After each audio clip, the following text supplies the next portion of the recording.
So Professor B.N. Mukherjee of Calcutta University, a famous numismatist, he was the one who started or initiated numismatic art of India for the first time.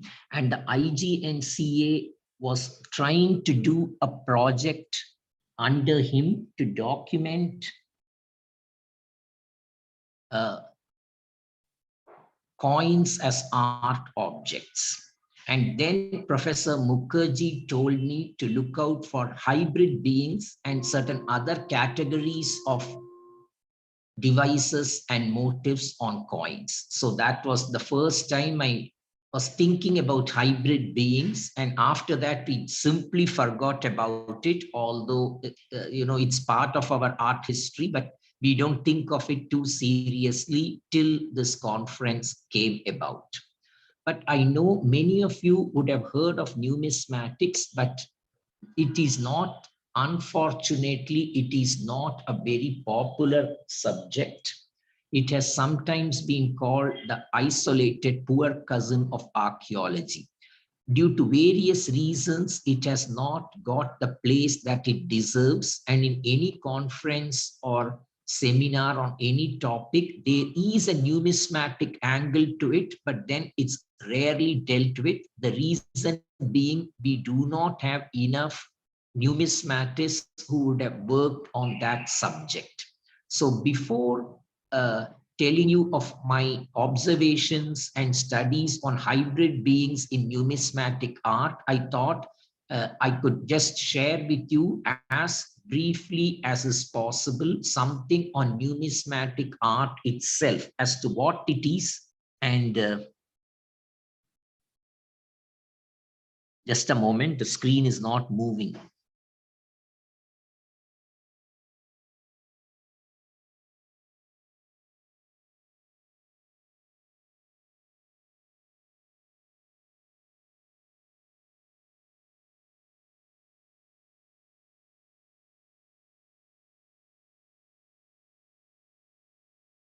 Hello?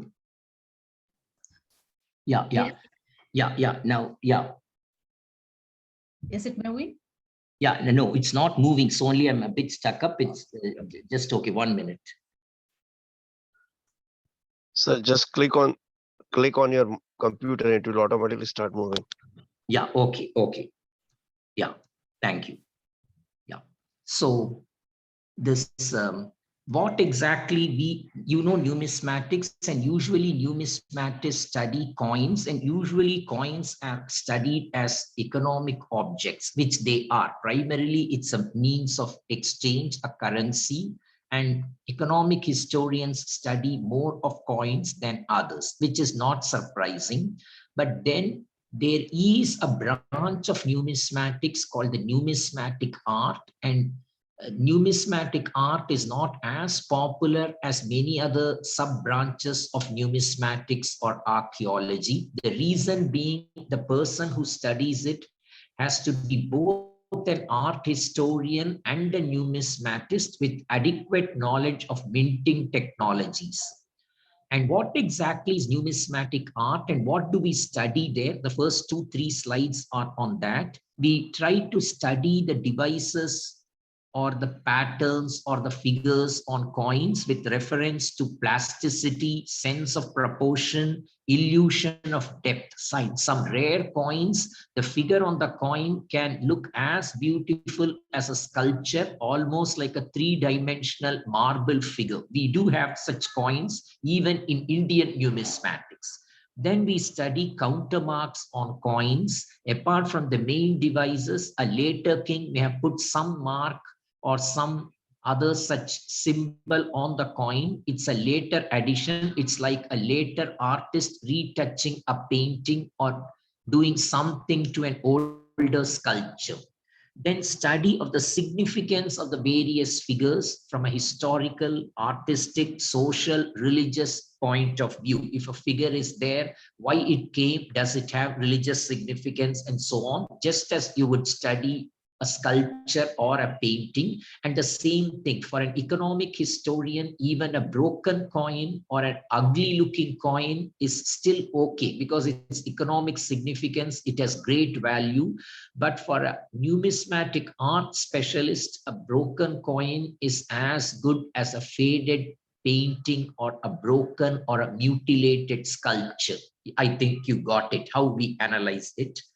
Then something more, we do have to study the minting technology. There are various types in which a coin is made and the purity of the metal and how that affects the artistic value of the coin and the figures on the coin, or what Professor Mukherjee used to call technical constraints of numismatic art. Just as the quality of the stone or the type of the pigment, it's technical, but it does affect the quality of the sculpture or the painting respectively. Same thing, the purity of the metal and the method of production of the coin would ultimately affect its artistic value and the stylistic value of the figures on the coin. Then finally, we trace links between figures on coins and those on contemporary sculptures and paintings. If a particular motif or hybrid figure for that matter is there on a coin of a dynasty, did they represent the same in sculpture, painting, jewelry, textiles, or other mediums of art? And finally, we search for references to those devices on coins in the inscriptions and literature of that period. So this is all that we do in numismatic art. And coming to the status of the subject, numismatic art first started around 200 years ago. For centuries, it was never known. Numismatics was known, but no one thought of studying coins for art's sake. There were enough sculptures, paintings, and other things to study from an art perspective. The earliest studies on numismatic art were on ancient Greek and Roman coins, which are really splendid specimens of art. They did have a separate department to design and produce the coins carefully. So Roman coins and their predecessors, the Greek ones, are even today all over the world considered excellent specimens of numismatic art. And the earliest studies on numismatic art in the last 200 years, they began with the study of those coins in Europe, and such studies continue to the day. There are hundreds of PhD theses in universities in US and Europe dealing with different aspects, different kings connected with Greek and Roman numismatic art. Then, of course, medieval European coins are also being studied from the art perspective, and later coins. It's easy to study later coins, just as it's easy to study later sculptures or later history. Availability of source material is more. And also, just to point out to you, with the introduction of machine-made coins, today all over the world, coins are machine-made. It was introduced in the late 18th and early 19th century. So with that, the very concept of numismatic art comes down because it's all mill-produced or mass-produced. But till 18th, 19th century, it was handmade coins, and at that time, no two coins would normally look alike, and there were still artistic coins, similar ones, and that's to the credit of the mint master and the coin maker. And coming to Indian numismatic art, very, very few studies. The only major scholar who tried to initiate it and teach it in the university level was Professor B.N. Mukherjee of Calcutta University, who is now no more, who even got a Padma Shri for numismatics. It's difficult to get a Padma Award, that too for history, archaeology, and he got it for a sub-discipline numismatics. And his field of specialization and all his studies and books on numismatic art were on North India, Kushan coins, Indo-Greek coins, and to an extent Gupta coins. And in the IGNCA project, which he headed and in which I was one of the research associates, it was all over India. And that was the first time we attempted numismatic art of South India. And the results of that study have been partially published in a series of big publications of the IGNCA. It's an encyclopedia of the masterpieces of Indian numismatic art. And then after that, he encouraged me to study in South Indian numismatic art in detail of the earlier period. And the present lecture or paper is also a byproduct of that, I would say. And that's the only major study on South Indian numismatic art, beginning with Panchmark coin period down to the Pallavas, including Satavahanas, Ikshvakus, Vishnukundins, Sangam, Tamil Kingdom, Chera, Chora, Pandya, and so on. And all these trying to study the coin from the perspective of plasticity, illusion of depth, comparing it with contemporary sculptures, paintings, and so on, all has been attempted. It was done with an ICHR postdoctoral fellowship, and it has also been published and prescribed as a textbook in some universities also. So now coming to the subject proper, the title of the paper, as I told you, is Hybrid Beings, because one thing, it's the conclusion of the paper, and I'd like to make it clear for you right now. Hybrid beings are rare in numismatic art. If they are rare in Indian art, they are rarer still in numismatic art for various reasons, which is the subject of the paper. So I'm dealing, that's the reason I could afford to take whole India and the entire period, hybrid beings in the numismatic art of pre-modern India.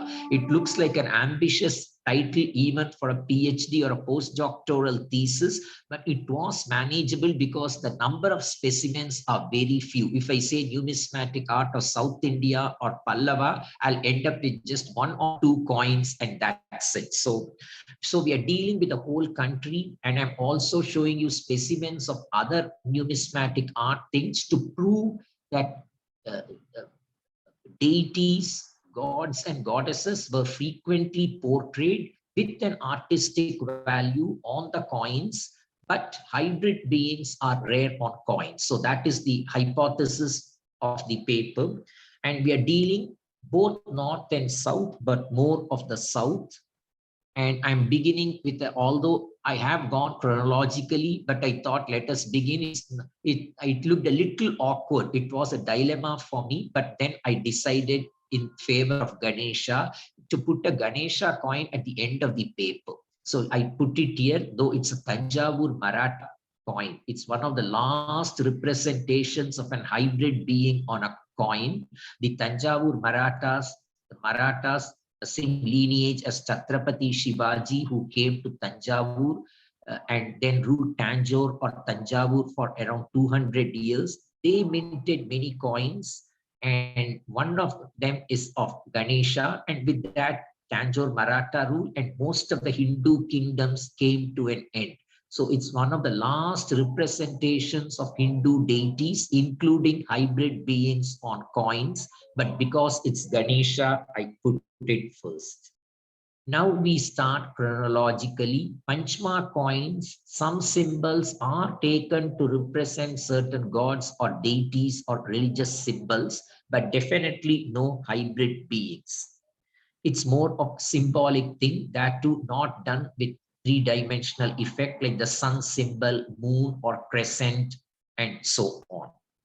Then, of course, we come to Satavahana coins, which were made in multiple metals and alloys such as silver, bronze, brass, spotin, a rare alloy of copper, zinc, lead, and tin. 4 metals. It is supposed to be a waste product in the mint. The waste product metal, mixture of all metals, became potin, and copper, lead, and so on. And Satavahana coins feature Hindu deities, Hindu Buddhist symbols, many things, landscape devices, even transportation devices like chariots, human figures, everyday objects like kitchen utensils, and so on. But again, hybrid beings are hardly known. Then the legends, of course, it's not directly connected with numismatic art, but we do deal with it. The calligraphic value of the legends, it's not so prominent on Satavahana coins, but on certain coins, the legends are written in a beautiful cursive style, and each letter of the alphabet is given equal space within the small canvas, which is the coin. You know, the biggest challenge for an artist or a die cutter in a coin is that, unlike a sculpture or a painting, the space available is extremely limited. And within that, one has to accommodate the main figure, the subsidiary figure, and sometimes the legend or the inscriptions in Prakrit, Tamil, whatever the language may be. Now, this is a Satavahana coin from the British Museum. One side elephant and one side is a tree in railing. This Ganesha again is one of the, coming to hybrid beings, Ganesha, I would say, has been the most frequently represented hybrid being in the entire gamut of Indian numismatic art. Many dynasties did it, but not Satavahana. He came much later. At least it became popular much later. There is a small controversy. Some Indo-Greek coins featuring the elephant, some scholars said it could be Ganesha, but then later a minute examination revealed it was only an elephant and not a Ganesha. Anyway, right from those days, the concept became more popular. Tanjavur Nayak dynasties, many other dynasties feature Ganesha, up to the Tanjavur Marathas, which I showed you. Of course, Satavahanas and many others, they only featured the elephant. We do not know whether the Ganesha cult was popular by then. As you know, it became popular much later, though the concept was known earlier. At least in numismatic art, it was not represented till the 4th, 5th century CE, and we'll discount the controversy regarding the Indo-Greek coins, which is much earlier. This is another beautiful Satavahana coin, elephant on one side and the famous legendary Ujjain symbol on the other, a cross with orb or circle or pellet on the 4 corners. And you can see how the legend in Prakrit above the elephant has been adjusted to suit the contour of the elephant in a slant position. Then this is a rare portrait coin of the Satavahanas, who were one of the earliest Indian dynasties to produce coins with royal portraits, probably inspired by similar portrait coins of the Romans, the Roman coins coming to South India by means of trade. And the reverse, of course, shows the usual hill, river, or sea, and so on. Now, coming to Ikshvaku coins, a small dynasty which succeeded the Satavahanas, they made coins only of lead and portin. No noble metal coin, no silver. Gold was rare in South India, and gold coins were hardly known till the 7th, 8th century. And Ikshvaku coins merely followed the Satavahana tradition, elephant or horse, very rarely horse. Horse was featured only when the king performs an Ashwamedha sacrifice. Elephant was the commonest obverse device, and the reverse was the Ujjain symbol. Even the inscriptions were like the same language, same script, same style as the Satavahanas. And then Kushan coins, now we are coming down, going to the North India. They again are good study for numismatic art. They feature Greek, Iranian, Buddhist, and Hindu gods and goddesses, over 30 deities. And initially, the legends were in Greek and language and script, but later it was Bactrian language, a sister language of the Greek language. And now to some pictures of the Kushan coins. It's a coin of Kanishka. The king is featured in his robes, and at the same coin, obverse and reverse, the reverse shows Buddha.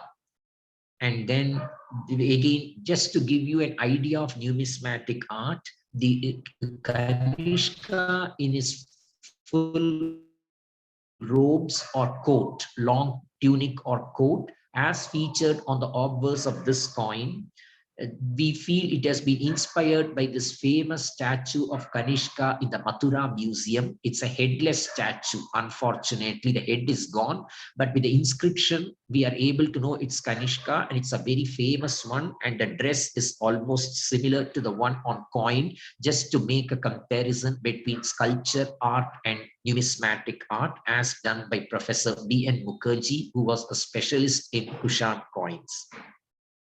Then this is a Uvishka coin obverse. Often the kings themselves were shown with the trident, probably to identify him with God Shiva. But Shaivite deities, Shiva himself has been shown. And this is the reverse of a coin of Vasudeva, another Kushan king. Shiva himself, no doubt, with the bull or the Nandi at the back. Then we have a Kanishka, the second's coin. This is an obverse, again the king on the obverse standing. And this coin is of the same king. It's the reverse. It shows the goddess. It's little difficult to identify, but it's a goddess of plenty and prosperity. It could be Ardoksho, the goddess of plenty, or it could be even identified with Lakshmi, who represents the same wealth and prosperity in Hindu religion. And then the Kushans, the Guptas were the cultural successors. There were other dynasties, but they are not so important, at least from numismatic art point of view. So after the Kushans' rule, which ended around the 3rd century CE, although dates are controversial for the early history, as you know, the Guptas took over. They minted coins in gold and copper, and they minted a wide variety of coins of high artistic value. If at all any of the early dynasties could have produced hybrid being coins, it should have been Guptas, but they did not. Just to show you some examples of their extraordinary masterpieces in coins, we have this coin of Kumara Gupta, who is at it. They say it is frozen in time. The coin, it shows the king in the middle. He wants to renounce the kingship, the throne, and the kingdom, and take to renunciation. And one of his officials or gurus is trying to discourage him from doing so, and his wife is also trying to do that. So the king is flanked on one side by his advisor and on the other side by his wife or queen. So it's the moment in which the king tries to renounce the throne but is discouraged from doing so. And this another coin of the same ruler. It is his slaying the lion, and it's supposed to be one of the best specimens of Gupta numismatic art. You can see, of course, it's magnified many times, but you can see the masculine figure of the king, the rippling with muscles, and how he has to have that strength and also that posture to hunt or to fight with a lion. And this is from one of his successors, the archer type, one of the late Gupta coins of the king holding the bow and arrow and aiming it. And this is, of course, again of the same late Gupta king, Narasimha Gupta. This is definitely Lakshmi.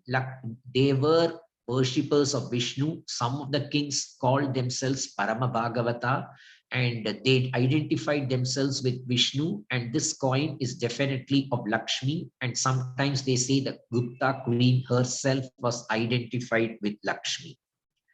And now coming down to the south, the Pallava coins, we have them in silver, electrum, a very rare word itself, an alloy of gold and silver, copper, bronze, and other things. And they did coins with religious symbols and so on. Deities are few. But then there's a peculiar type of hybridization on Pallava coins. You cannot call it hybrid beings, but for the first time, they tried to link or find a link between the obverse and the reverse figure. The obverse shows the bull or the Nandi, which was for many years during the later period Initially, lion was their dynastic emblem. Later, the bull became their dynastic emblem. And the bull represents God Shiva or Shaivism, as you know. And there are some religious symbols about the bull. And the bull itself is very artistically carved. It almost looks like a real bull. It has a three-dimensional effect. And the reverse of the same coin shows the wheel, which is identified with Vishnu. So they say in Pallava time, there was no animosity between Shaivism and Vaishnavism. Both were equally encouraged by the kings, although the Shiva temples are more. They are more in number. The kings were basically Shaivites, but they did construct Vishnu temples, and even within a Shiva temple, there were shrines for Vishnu, and the triple cell temple, one for Brahma, Shiva, and Vishnu. The Trimurti temples are famous among the rock cut temples of the Pallavas, and this coin represents the syncretistic religious feeling or movement of the Pallava times, showing on one side a symbol of Shiva and on the other side a symbol of Vishnu. And the bull and the wheel are common motifs on Pallava art in Kanchipuram, Mahabalipuram, and other places, this being a beautiful bull behind the Arjuna Ratha in Mahabalipuram. And then coming the next major dynasty, if at all, again, as I told, after Guptas in North India, if some dynasty should have produced coins with more hybrid figures, it should be Vijayanagar. They did attempt. Guptas never attempted, Kushans never attempted, but Vijayanagar kings did produce some hybrid being coins. Their coin, by that time, the numismatic art had evolved from symbols and other such motives. Full-fledged three-dimensional anthropomorphic and zoomorphic forms of gods and goddesses were being depicted on coins. And these, most of their coins feature Hindu deities and sometimes religious symbols. And of course, legends in Nagari or Telugu or Kannada script. The legends were relegated to the reverse so that the obverse or the front side is exclusively for the coins. Now, I've made a catalog, which is not difficult. It's there in a few books of like those of Professor A.V. Narasimhamurthy, who can be considered as an authority on Vijayanagar coins, just as Professor Mukherjee was on Kushan coins, right from the earliest rulers whom we know, Bukka, Harihara, and Bukka, down to the other kings, Krishnadevaraya, Achyutaraya, and so on. They produce coins with different Hindu deities. For the first time, they did not focus. Certain figures which I consider as hybrid were hardly known in Indian numismatic art, whether Vijayanagar or elsewhere, like Ardhanarishwara or Harihara, both being hybrid figures. And these kings, for the first time, they had this divine couples. They produce coins featuring Lakshmi and Narasimha. Again, Narasimha alone in coin is hardly known, but with Lakshmi is known. Brahma and Saraswati, Shiva, Parvati, which continued from the Vijayanagar time up to the Wadayas, and even Hyder Ali, Tipu Sultan's coins sometimes feature Shiva, Parvati. And then, of course, they produced a few hybrid beings like those featuring the Garuda, which was one of the Vishnu being a favorite deity of theirs. Garuda was featured on their coins almost for the first time in South Indian numismatic history. And of course, the most famous hybrid figure, on which I'm sure I did go through, there are one or two more papers, is the Gandhaberunda, that mythical bird. It is slightly differently featured in coins of different dynasties, and the interpretation is also different. And I wish, due to constraints of time, unlike in the previous seminar where I sat for hours together listening to many papers, this time I'm unable to do that, being having meetings in the Archaeological Survey head office. Anyway, I look forward to many of your papers which would be available, and especially those on Gandhaberunda, which would have a link with this paper. And so the two main figures, which hybrid figures on Vijayanagar coins, are those featuring Garuda, which have been there from early times, Krishnadevaraya's time, and even later. Gandhaberunda coins are mainly of Achyutaraya, Krishnadevaraya's successor, and it was imitated by some of the minor later dynasties, both in coins and in sculpture, but not much. So the Gandhaberunda was mainly an innovation of the Vijayanagar, and it continued in art, including numismatic art, for a few centuries. Now, to show you a few coins, this is Venkateshwara, Krishnadevaraya's famous gold coin, and at the reverse, there's the Nagari legend, Sri feature mentioning its Sri Krishna Prataparaya, and so on. And then this is the most famous Krishnadevaraya's coin, and we have identified over 40 sub-varieties of it from an artistic point of view.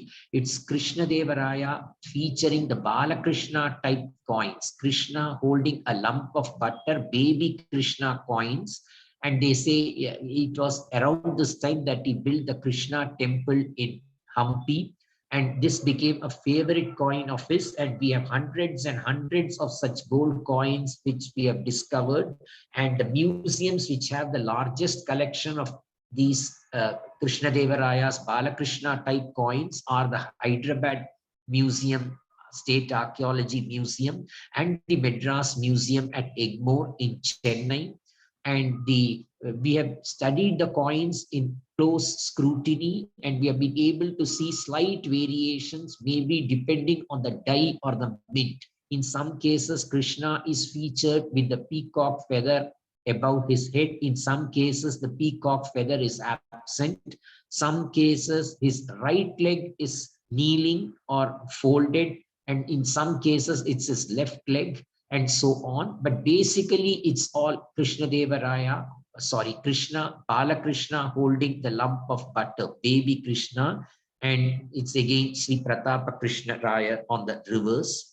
And this is the most important coin, I would say, from the perspective of today's topic and today's seminar. Many Vijayanagar rulers attempted Garuda type coins in multiple metals, both gold and copper. And this is one of Krishnadevaraya, a gold coin featuring Garuda. And then, of course, this is Achyutaraya's Gandhaberunda coin, a famous one. And I'm not going deep into the details.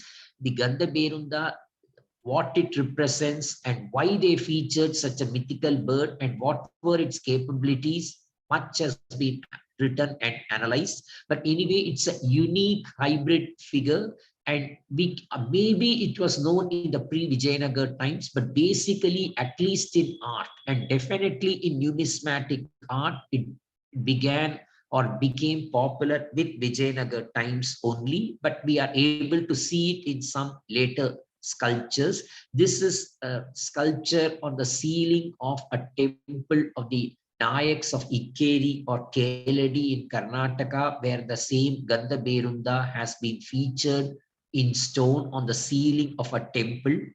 And very far in Tanjavur Brihadishwara temple, which was built by the Cholas long before the Vijayanagar rule. But as you may know, the Vijayanagar and the Nayaks, they ruled over Tanjore. First the Vijayanagar king himself, then with the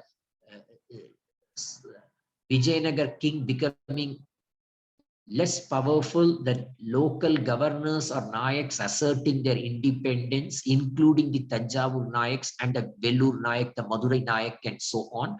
And right in the Brihadishwara temple, there are Nayak period structures, sculptures, and paintings. And this painting is considered even post-Nayak, and it is supposed to be inspired by the Vijayanagar Nayak Gandhaberunda motif.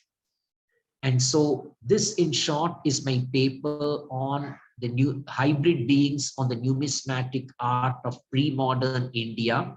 And the basic conclusions are hybrid beings are rare. although Hindu deities are known and hybrid beings were known to the dynasties which produced these coins, their representation in numismatic art is very rare, and there could be multiple reasons. Probably, numismatic art has multiple constraints, and sculptural art is more pervasive than numismatic art. So sculptural art always impacts numismatic art throughout history, and probably they felt that hybrid beings could be better represented in a bigger or a more popular medium like sculptural art. That could be one reason why they were ignored in numismatics. And also, I would add the technical constraints of numismatic art, the canvas being small, the minting technology being complicated. They felt representing a single figure or a figure represented by a single deity would be enough for a coin and not a hybrid figure. But with all those constraints, we do have enough material on hybrids in Indian numismatic art. And I would say I've only scratched the surface. Further deep studies into the art of coins of different dynasties is bound to reveal more hybrid figures in future. Maybe I'll myself try to look into that while preparing the final paper for you. Thank you. Thank you very much, sir, for giving an overview of the numismatic art, which represents the zoomorphic, anthropomorphic, and zoanthropomorphic forms of different beings. Now the paper is open for discussion.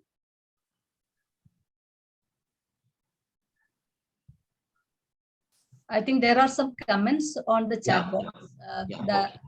I think they are not the questions actually. Okay. Maybe some. Dr. Suresh, good morning. Yeah. Nageswara.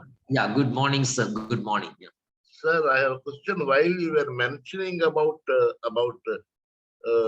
Balakrishna with butter, Yeah. is it perhaps, it's only my conjecture, my imagination, Krishnadevaraya's conquest and campaign in the eastern kingdom of Udaygiri, Utkal?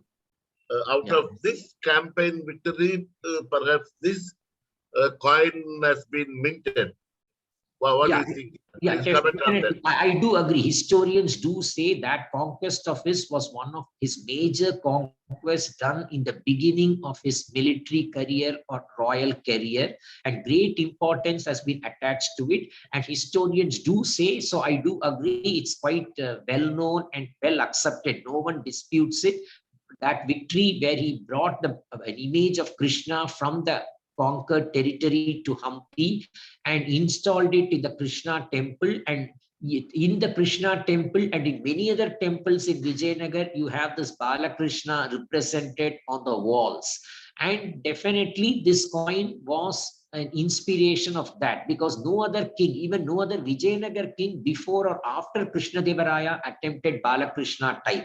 And even Gandhaberunda has been done by post Vijayanagar kings, but not Balakrishna. So it's a unique thing for Krishnadevaraya, and definitely that victory was the inspiration, and many historians agree to that. Thank you, Dr. Sir, I think presently that mutilated Balakrishna statue is in Madras Museum, isn't it?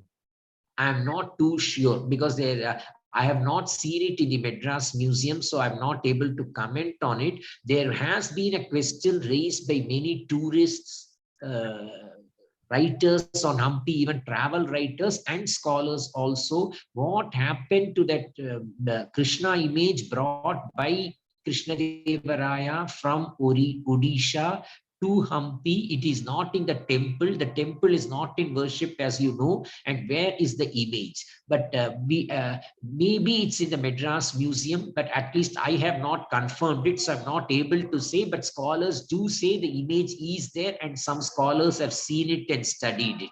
But I have not gone too deep. Unless I check on that, I'll not be able to comment. But they say the image has been identified. It's not in the temple, but it has been identified by scholars. Thank you so much, Dr. Suresh. Kind of. Thank you. Thank you.